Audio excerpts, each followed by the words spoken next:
Thank you so much for listening to my show, William Wallace for America. In this interview, it's going to be one of those unique ones I have done here at Turning Point in Phoenix, because it's with somebody who is not only immigrated to America, believes in some freedom some people don't like, some people love, but we're going to talk more about that later. But right now, with me is Inesa Ponomariovaite. Say that again. Ponomariovaite. Because she's not from here. Where are you from? I'm from Lithuania. Lithuania. So, but if I need to fight for my freedom or the country I need to choose to fight for, it's America. I loved hearing your story. What made you decide to want to come to America? So first of all, I came here just to visit the country and to see what America looks like. I heard amazing things about America, but I got to experience this for myself. So when I got to this country, I actually wasn't planning to stay. I was just planning to look around and wander around, and I met, it was a love story. I met someone, I fell in love, ended up staying. So when you came to visit, you met somebody and fell in love? Correct. Okay. First of all, I fell in love with the country. Right. And the big highways. That was your first love? Yes, that was my America first. had your heart first. Immediately when I landed and I saw large highways, the big highways, it's like, oh wow, this is amazing. Right when I came from the airport, just the highways alone was such a big, beautiful, emotional thing for me. I know it sounds weird, but I literally fell in love with the highways. This sounds, I guess the highways made you realize about the innovation that made America the great country that it is, because, and I'm not trying to answer for you, but when I think about what you just now said, that's why I like bringing people on, because you're very unique when you say the highways, and for me it's like the highways are about commerce. They're about how to get people to each other, connect people in a way to, I guess, exercise their freedoms. And also the growth. Okay. The growth. I saw immediately the growth because the space was so big and the highways are so large, and it's like, wow, now I understand why this country is growing and it's so big. Like, there's unlimited potential for you to grow. And of course, later on in life, I realized America does give you every single tool to grow yourself in anything you want to become in this country. Not only do I love hearing that, but whenever I hear someone immigrate to America and they give their reasons or their point of view, it makes me realize what I have. I mean, as an American, oftentimes I forget what I have here in this country, and I take the highways for granted. I take how it looks for granted, but you're coming from a country that doesn't have as much as we have, and you see it and your eyes open up, you fell in love. So then what happened in the weeks after that? As I said, it was a love story, and it really turned out where I ended up staying in the country. It was the best thing ever happened to me. I love America so much, where I do travel for work and for my businesses in the different countries. And you think you take things for granted. I appreciate this country so much, but even myself, when I return back from like Lithuania or Germany or whatever I go to, and when Spain, for example, when I come back here, I realize, whoa, I was even taken for granted. And at that time, I'm already grateful every day.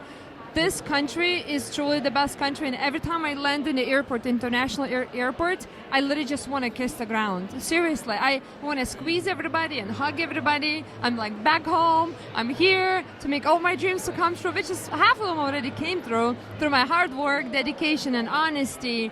But at the same time, you realize how much you have here, and unless you get out from the box and experience the other side of the story, I don't think people are going to have a hard time appreciating this country. So let's talk about appreciation and the other side of the other side of the, what you say, the other side of the country, or the other side of the what?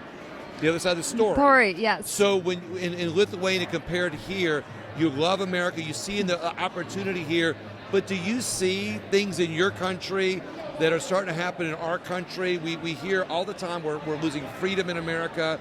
We hear all the time about elected officials attacking our Constitution, attacking our way of life, and attacking our freedoms. Do you see things happening in America that were already in place in Lithuania? Do you see that happening in America? 100%. And that's the saddest part, and that's what makes me wanted to fight so hard, because what I experience here, it's so precious to me, and I love this country so much, and you're so blessed to have this country, and we need to do whatever it takes to make sure that doesn't happen. I'm gonna give you a perfect example.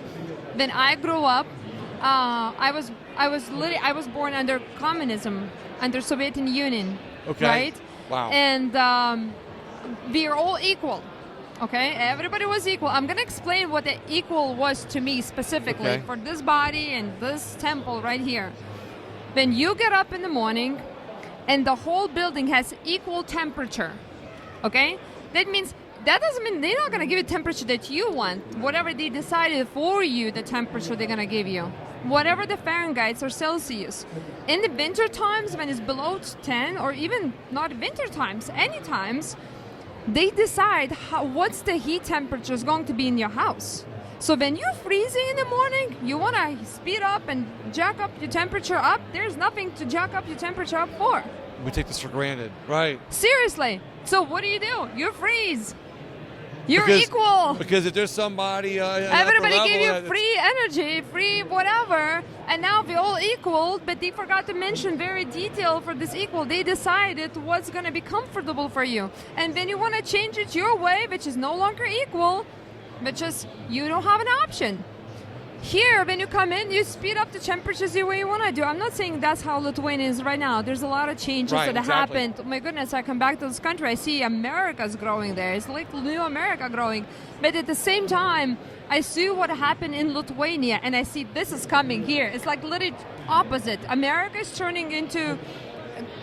Lithuania is becoming more like America, and America is becoming more like Lithuania a long time ago. It's switching roles right now.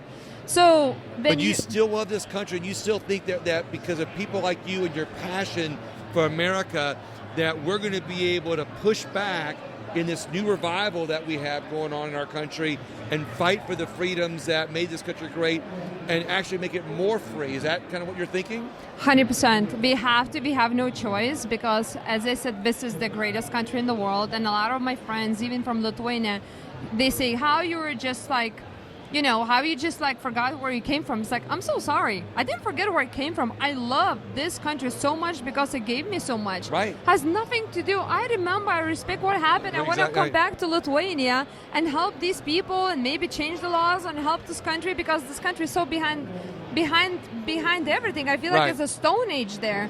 But at the same time, I will never forget what this has been given to me right now, right here. And I will do whatever it takes to fight. No, I love this country more than anything. Absolutely. So I'm going to go back for just a second. Something you said made me think of something. In America, they're talking about equality. They're talking about equity. And people don't realize that there's a difference. Equality is so everybody, using your example, equality is everybody has equal access to electricity and air conditioning and heating. But equity is where everybody gets it, what the government says makes everybody equal. Because people think equity is what we're trying to fight for, and they don't realize that equity is everybody gets the exact same thing, like in your case, the temperature in the apartment building. Is that a good example? Yes, no, that's a perfect example.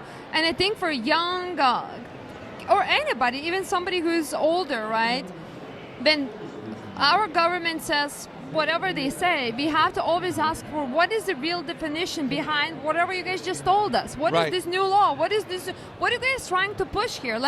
Because a lot of times what I see, people don't even understand, even if cannabis, yesterday was a big, right there on this booth, a big discussion about cannabis because President Trump just literally passing the laws right now on the cannabis. And this one woman right there screaming and kicking and crying almost, it's like, how this is not going to be okay? Because she doesn't understand the definition behind. And there's so much information and nobody can summarize it and nobody spends enough time to know, and everybody is experts of knowing from 1-3 sentences what they heard, little clips here and here. You see what I'm saying? I do. Everybody's in their own little space. Nobody really even knows. Maybe we're talking about two different things and we think we talk about the same and we're arguing for no reason. Right.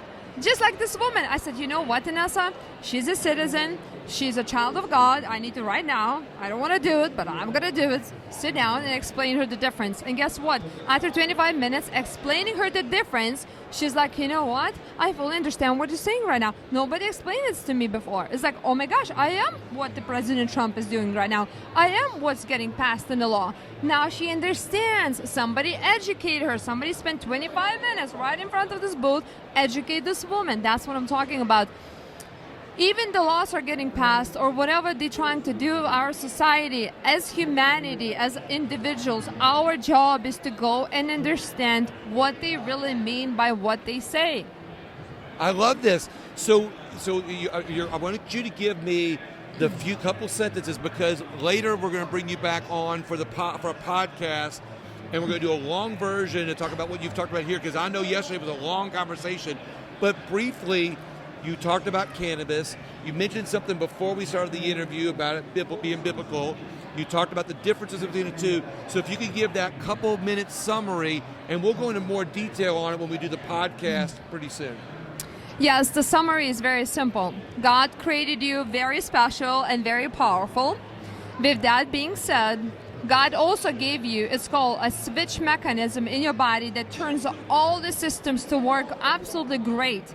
It's called endocannabinoid system. That system has never been taught in the medical schools, and you can empower that system with certain strains or ways with cannabinoids, the same ones you make in your body. But that's where we really need to sit down and talk, because again, this is such a deep conversation, right. And I need to put some facts, and I want everybody to fact check me, which is I've been already 1,000 times.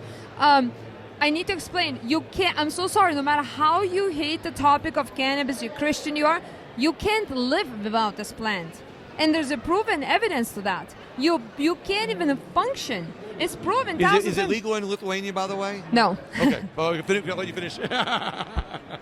So continue. So, with that being said, it's essential to our bodies, but what's happening on the market, I agree, it's absolutely not okay. So, God gave us a system, so we humans produce exact same thing as the hemp plant does, except there's a big definition between which hemp plant, which law, which cannabinoids. There's so much going on there where we need to spend some time there, for sure. Okay. So you're going to explain the difference later, which I can't wait to hear more of, because you're right. Right now in our country, we've got a lot of Christians that are against it. We got people that are against the industry in general. You're going to talk about the difference between the two. You've got the good kind, the bad kind, because I also heard that the government gets involved, and anything they get involved with, they mess up, and the industry that want to make money off of it, they got involved. They've injected chemicals that are dangerous to the body. You're going to talk about the good stuff. So let's talk about that at the later podcast, which I want to entice people to watch. But one last question for you as we walk out the interview here while we're live. Where do you think we're losing freedom the most in America? Oh, I know exactly where we're losing freedom.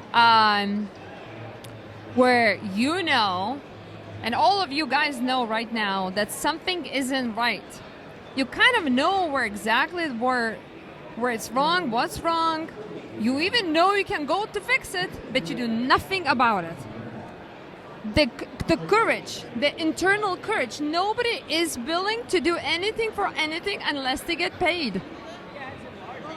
Nobody. Everybody talks, everybody understands everything. Everybody's so pro in all the laws and regulations. Everybody's an expert in everything after they listen 3 sentences here and here, and now they know everything. But you know what? If you have to whatever the problem we're facing right now, minimum 2 solutions, stand up and go for it. Are you an American citizen? Amen. Go. I love this. I don't care how busy you are. I'm so busy here myself that I still have time to step back and to put the time and effort people that need. It's very simple, because I just really educated woman who was kicking and screaming here, right. This is how bad it is, and she wasn't almost jumping on Q&A, and after I was done with her, she asked my information even. Not that it's so important to have my information. So the biggest thing is, I promise you, if you're gonna look at the people, and some people, they really know there's something wrong, and they probably even know how to fix it, even with their own family circles, with their neighborhoods. Maybe they can speak up a little bit more louder sometimes. Maybe they can step in. Maybe they can knock the door and ask the question. Do you think that's happening? No. Everybody's sitting lazy, watching with the popcorn, watching and knowing everything, and social media. Everybody's an expert. No, stand up. Stand up for yourself, stand up for humanity, and stand up for your country. Go fix things. Nobody's going to come to save you here. You are the one who needs to be a savior. Inesa, you are absolutely amazing. It takes someone who comes over here, looks at the highways, and sees all the many paths to freedom, and sees on those highways the many paths on ways to save America that people here aren't seeing because, like you said, they're not getting involved. And I love your passion to get people involved. I can't thank you enough for not only coming to America, but being involved. And I thank you very much, Inesa. You're amazing. And I'm look forward to having more information with you on the interview later. And I want to ask everybody to please share the interview, not only with somebody who might like this information, but share the interview with somebody that's not as passionate as Inesa is, that needs a little bit more to be rejuvenated, not only for America, but for maybe an immigrant, for anybody that can do their part, which is what I'm asking you to do by sharing the interview. Thank you so much, and I'm going to see you on the next interview.